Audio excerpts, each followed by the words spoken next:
Convolutional Neural Networks, CNN, for time series. Welcome! In this lesson, you will learn how to use convolutional neural networks to analyze time series data. You do not need any experience with deep learning to begin.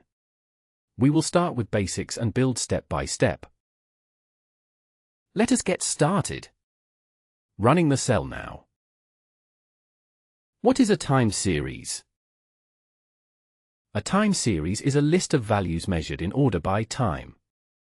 For example, temperatures each day or sales every month.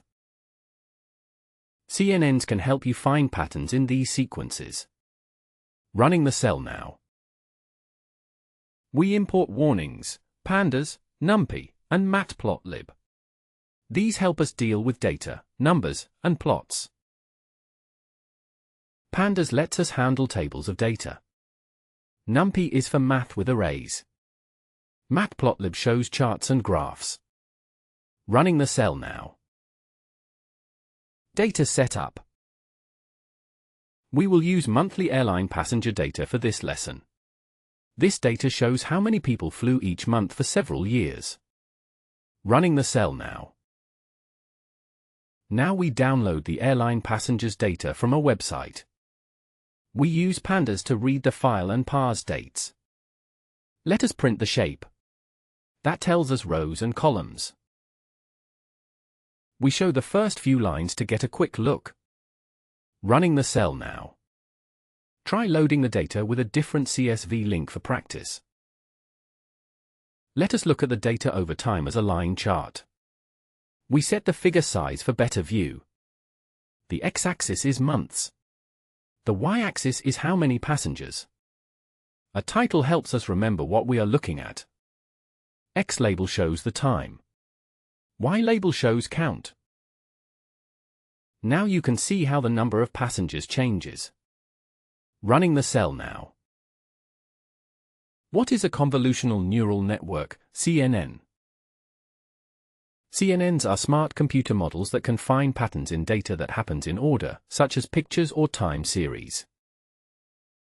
In time series, they can notice trends or spikes, much like how a person might spot a busy or slow month. Running the cell now. We pull out just the passenger numbers as a Numpy array. This makes the data easy for machine learning. We make sure the data is the right type for math. Let us print the first 10 numbers to check. Running the cell now. It is a good idea to scale our numbers so they are between 0 and 1. This helps the neural network work better. The min-max scaler does the scaling for us.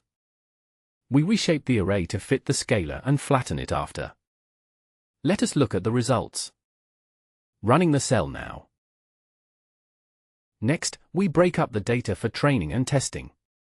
We use 80% for training and the rest for test. This helps us check if the model works on data it did not see before. Let us print the size of each part. Running the cell now. Neural networks learn patterns from examples called windows. We make small sliding windows of the data. Each input is several months in a row. The label tells us what comes next. We use 1-year windows for this example. Now the training and test data are ready for the model. Let us print the window shape to check everything.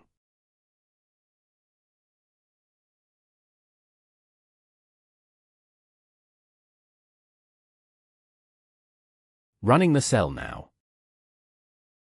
Building a simple 1D CNN model.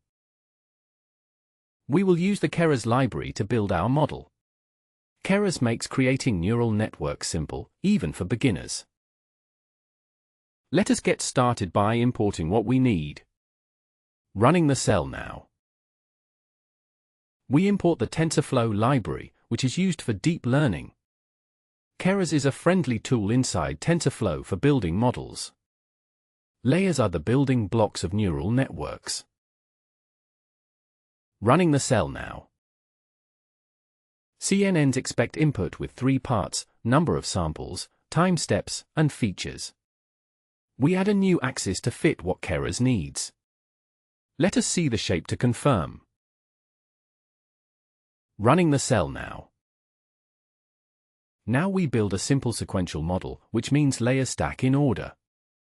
The Conv1D layer looks at pieces of the time series and finds patterns. Max pooling shrinks the data to keep strong signals. Flatten shapes the numbers for the dense layer. Dense means fully connected neurons. Each part connects to every part in the next layer. The last layer predicts the number that comes next. ADAM is an optimizer that helps the model learn. MSE means mean squared error, a way to measure mistakes. Finally, the summary shows all details. Running the cell now. We train the CNN model on our training windows. We use batches of 8 windows at a time. We repeat the process for 40 rounds, called epochs. Running the cell now. Here is a chart of how the loss changes as the model trains. Lower loss means our model predicts better. We see both training and validation loss. This helps us know if the model is learning or just memorizing. A legend shows which line is which. Now we can see how well our model improved each epoch.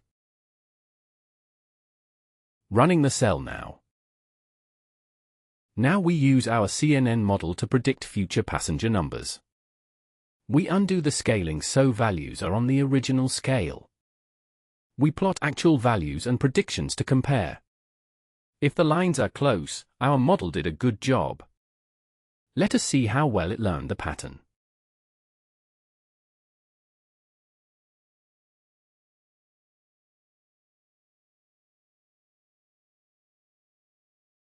Running the cell now. Try plotting predictions for only part of the test data to zoom in. Let us check how accurate the model is. We use mean squared error to measure the average mistake. Smaller numbers mean better predictions.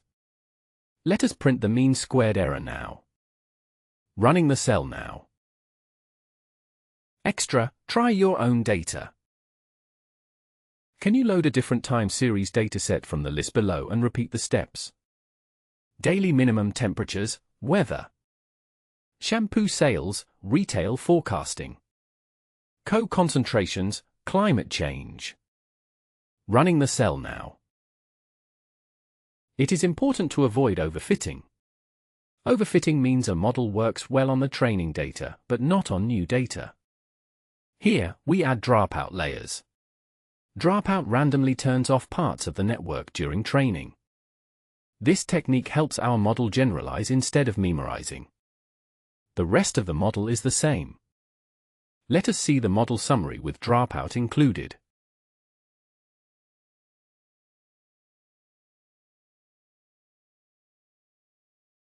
Running the cell now. Sometimes models do not work because the data shapes do not match. Always check and print your data shape if you see an error. This makes it easier to fix mistakes and understand what your model expects. Running the cell now. You can let users pick their window size with input. We ask the user for how many months to use. We convert their answer to an integer so the code works. Now we create new training windows with their choice. Let us print the new shape to check. Running the cell now. Challenge exercise.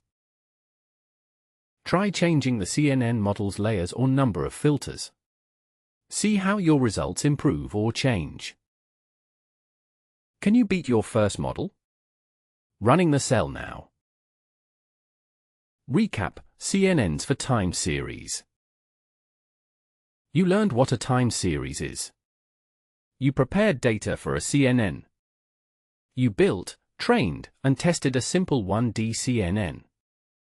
You saw how to improve and troubleshoot your model.